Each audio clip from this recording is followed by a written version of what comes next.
America's North Woods border region. Within this land of 10,000 lakes and miles of dense timber, a hideous creature is believed to lurk. The North Woods is probably one of the last frontiers in America. There's still a lot of places in this area that hasn't been set foot by man. Monsters and mysteries exist here because it is remote. Up in the North Woods, winters are long. In times of biting cold and isolation, a devouring monster is believed to come forth. It's terrorized native people for generations. Growing up, I was told, like, don't go outside, the Wendigo will get you.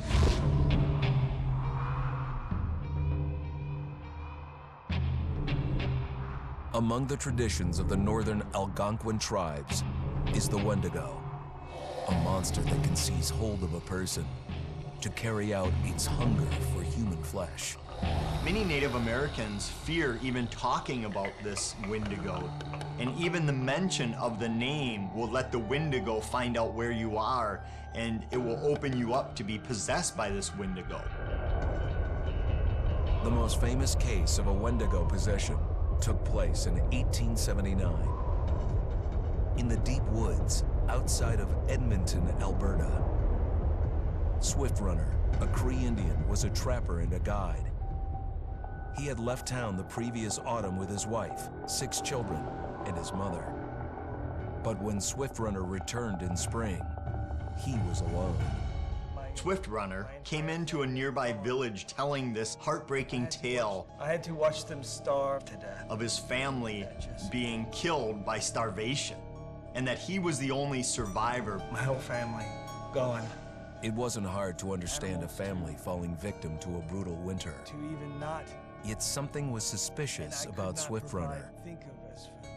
He was a strapping man, and he came into town weighing over 200 pounds. It didn't look like somebody who had just weathered a terrible winter. He wasn't malnourished, didn't look like he was starving. He looked healthier than ever.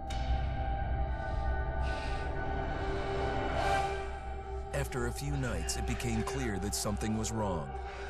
He started having night terrors, screaming in his sleep. I am the Wendigo! Villagers alerted the police. Swift Runner actually guided them back to his winter cabin. When they got there, that's when they saw the true horror.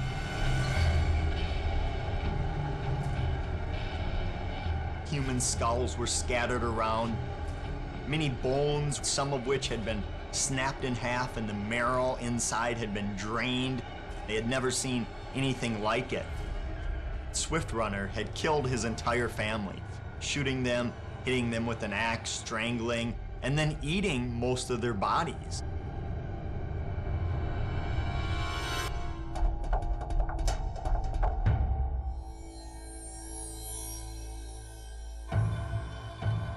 Right up until the moment the noose was on his neck, Swift Runner swore the evil spirit of the Wendigo had possessed him and twisted him into a cannibal killer.